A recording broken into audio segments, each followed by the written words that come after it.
کہہ دو کہ میں تو صرف اپنے پروردگار کی عبادت کرتا ہوں اور اس کے ساتھ کوئی شریک نہیں مانتا۔ کہہ دو کہ نہ تمہارا کوئی نقصان میرے اختیار میں ہے اور نہ کوئی بھلائی،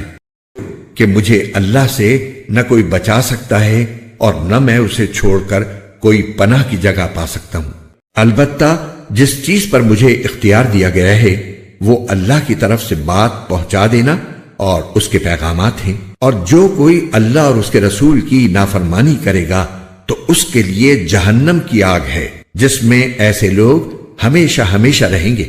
اور یہ لوگ نافرمانی کرتے رہیں گے یہاں تک کہ جب وہ چیز انہیں نظر آ جائے گی جس سے انہیں ڈرایا جا رہا ہے تو اس وقت انہیں پتہ چل جائے گا کہ کس کے مددگار کمزور ہیں اور کون تعداد میں کم ہے۔ کہہ دو کہ مجھے معلوم نہیں ہے کہ جس چیز سے تمہیں ڈرایا جا رہا ہے آیا وہ نزدیک ہے یا میرا پروردگار اس کے لیے کوئی لمبی مدت مقرر فرماتا ہے۔ وہی سارے بھید جاننے والا ہے، چنانچہ وہ اپنے بھید پر کسی کو مطلع نہیں کرتا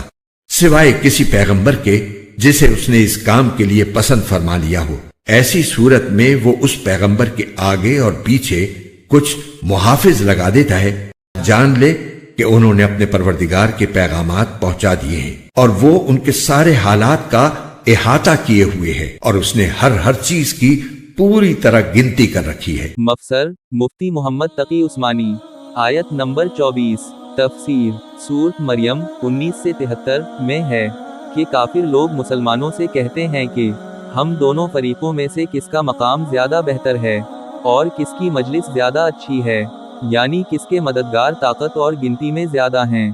اس آیت میں کافروں کی اسی قسم کی باتوں کے جواب میں فرمایا گیا ہے کہ جب اللہ تعالیٰ کا عذاب سامنے آئے گا اس وقت انہیں پتہ چلے گا کہ کس کے مددگار کمزور یا تعداد میں زیادہ ہیں۔ آیت نمبر 25 تفسیر اس سے مراد قیامت ہے جس کا ٹھیک